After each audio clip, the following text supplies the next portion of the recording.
सबसे जरूरी और क्या उपाय होना चाहिए कि इसमें इसरो को क्या करना चाहिए, एक डेडिकेटेड सैटेलाइट होनी चाहिए जो इस बात का प्रॉपर डाटा इकट्ठा करे कि जो 200 किलोमीटर दूर नदी है उसका फ्लो कितना है और आगे बता सके। और एक एप्लीकेशन होना चाहिए, जैसे आपको सड़क जाम लगी है तुरंत पता चल जाता है, न्यूज तुरंत पता चल जाती है, वैसे बाढ़ का तुरंत पता रखना चाहिए और तुरंत एरिया को बता देना चाहिए कि भैया ये वाला एरिया इस बार थोड़ा सा रिस्ट्रिक्टेड है, यहां पर मत जाइएगा, यहां बाढ़ आने की संभावना ज्यादा है। उड़ीसा ऐसा स्टेट है जहां हमेशा चक्रवात आते हैं, लेकिन उड़ीसा इस बारे में बहुत बेहतरीन काम किया है। उड़ीसा हर चक्रवात से पहले वहां पर अपनी चेतावनी जारी कर देता है, जिस वजह से वो ह्यूमन का जो लॉस होता है उसको वो बहुत ही कम कर देता है। वो चक्रवात को रोकता नहीं है, लेकिन जो जनहानि है उसे बेहतरीन ढंग से बना लेता है। हम लोग बिहार वालों को और पूर्वोत्तर राज्य वालों को उड़ीसा से सीखना चाहिए, जो इतनी विषम परिस्थितियों के बावजूद अपने लोगों का ध्यान रखता है। वो मरते हुए नहीं छोड़ता है हमारे बिहार और पूर्वोत्तर राज्य असम के गवर्नमेंट की तरह कि भाई आप यहाँ पे हर साल बाढ़ का इंतजार करते हैं। जिस तरह से चुनाव आता है तो चुनाव के समय आप देखिएगा ना, बूथ लगा दिया जाता है कि जिसका जिसका वोटर कार्ड नहीं है आके बनवा लो।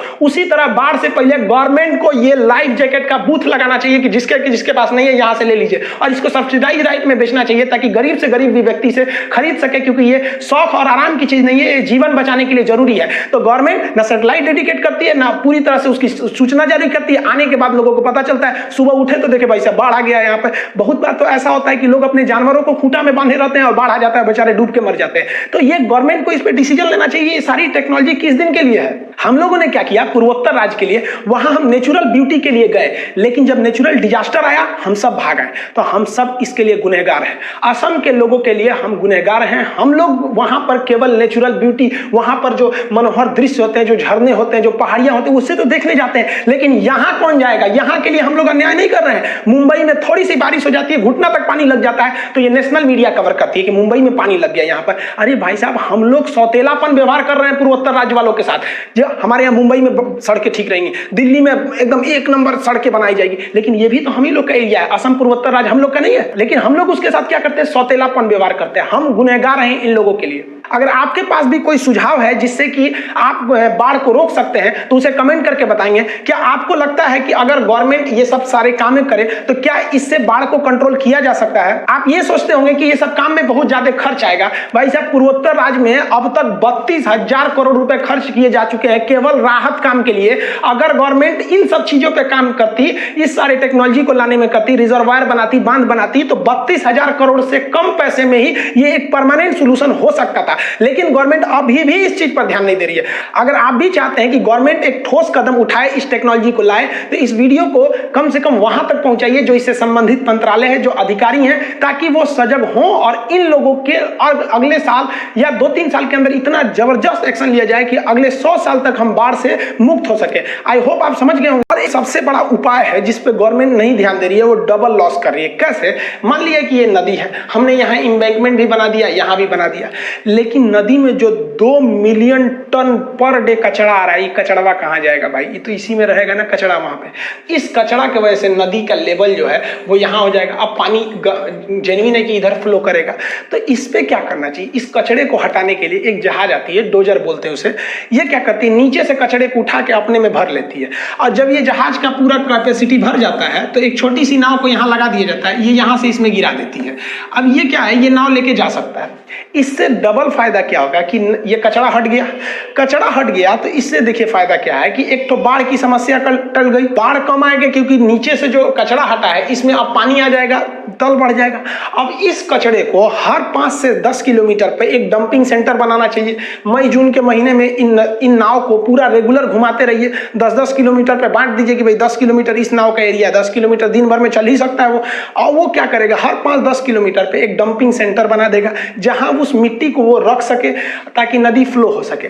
इसका जो दूसरा फायदा, एक तो बाढ़ से बच गए, दूसरा फायदा समझिए कि ये जो मिट्टी है, इन मिट्टी का हम यूज कैसे कर सकते हैं कि हम इसे या तो चिमनी वाले को दे सकते हैं या तो जो जमीन गड्ढा है उसे भरने के लिए दे सकते हैं। चिमनी वाला ईंटा बनाने के लिए क्या करता है? खेती की जमीन को लेता है। अब आप बताइए कि हमारे यहाँ हर साल घर बनते हैं लेकिन जमीन तो बढ़ नहीं रही है, तो ये चिमनी वाले भाई साहब लोग एक मोटा पैसा देते हैं किसान को ताकि वहां की मिट्टी को वो निकाल सके। तो क्या क्या करना चाहिए, इस एरिया में जो 7 सिस्टर पूर्वोत्तर राज्य है, असम वगैरह एरिया, वो हर 8-10 किलोमीटर पे आपको चिमनी मिल ही जाएगा ये वाला। तो उनको कहना चाहिए कि भैया आप मिट्टी उठाइएगा, यहाँ से फ्री में मिट्टी ले जाइए। इससे क्या फायदा होगा कि इनको ट्रांसपोर्टेशन का खर्चा तो आएगा वहां से मिट्टी को ले आने के लिए, लेकिन इनका वो तो पैसा बच जाएगा जो ये किसान को देते थे वहां उनकी मिट्टी काटने के लिए, किसान का खेत भी बच जाएगा, वहां से पैदावार ज्यादा हो जाएगा। तो ये तो दूसरा फायदा हो गया ये हर 5-10 किलोमीटर पे डंपिंग सेंटर बनाने से। और जो सबसे बड़ा फायदा होगा इस डोजर जहाज चलाने से वो ये होगा कि हमारी नदियां गहरी हो जाएंगी, तो हम उस पर अपनी नदियों पे ट्रांसपोर्ट के लिए जहाजें ले जा सकते हैं।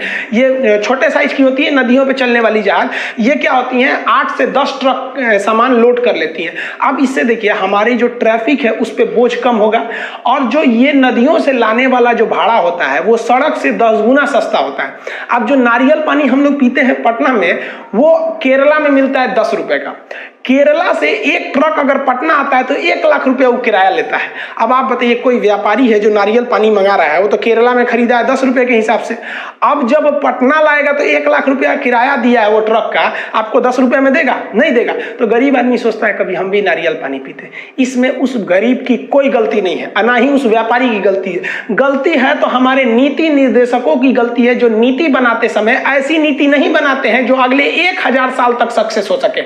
हमें अपने नदियों पर यह नीति बनानी पड़ेगी कि अगले 1000 साल तक बाढ़ नहीं आना चाहिए। तो हम लोग क्या नीति बनाते हैं, इस बार बाढ़ में कैसे बचाएंगे, रे चोट्टा कहीं के तो बाढ़ में बचाएगा, यहाँ 1000 साल तक का नीति बना के चलो। इससे क्या होगा, ट्रांसपोर्टेशन। अब बताइए दिल्ली में अगर कोई सामान अगर आप दिल्ली से पटना मंगाते हैं तो 70,000 रुपये आप किराया देंगे।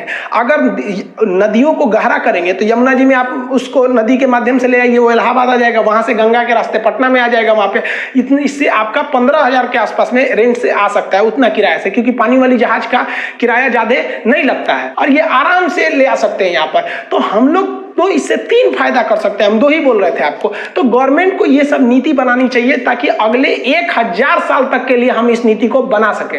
नदियां गहरे होने से एक और फायदा क्या होगा कि ऊपर का कचरा जो साइड में जमा हो जाता था उसको तो छान लेंगे हम लोग, जो बीच का कचरा है वो जब नीचे निकलेगा तो समुद्र के किनारे जब नदियां आके मिलती हैं तो यहाँ पर जो कचरे जमा हो जाते हैं इसको साइड साइड में आप देखिए ये एक्स्ट्रा जमीन हो गया। ये एक्स्ट्रा जमीन कहाँ से आया है, वही जो कचरा है उसको साइड में लगा दिए। इससे क्या होगा, यहाँ पर हम कछुआ पालन कर सकते हैं, मत्स्य पालन कर सकते हैं, कुछ नहीं तो यहाँ आप इसे एक वाइल्ड लाइफ सेंचुरी बना सकते हैं। यहाँ पे आप बढ़िया से समुद्री जीव जंतुओं को रहने के लिए आप आश्रय बना सकते हैं ताकि वो यहाँ पे आप इसे बना सके। ये आपको एक एक्स्ट्रा जमीन मिल रही है, लेकिन ये एक्स्ट्रा जमीन का फायदा आपको लेना चाहिए तब। लेकिन आप क्या करते हैं कि हम लोग ये जो मिट्टी यहाँ समुद्र में आके गिरा है वो हमारे वहीं पे इधर उधर फैल जाता है, जिससे बाढ़ आता है, मिट्टी का भी यूज नहीं हो पाता है। तो ये नीति रखनी चाहिए कि हमें अपना कोस्टल एरिया इससे बढ़ जाए ताकि वो कचरा सीधे समुद्र में जाए, हमारे जो तटीय एरिया है उन्हें वो बढ़ा सके। सबसे जरूरी और क्या उपाय होना चाहिए कि इसमें इसरो को क्या करना चाहिए, एक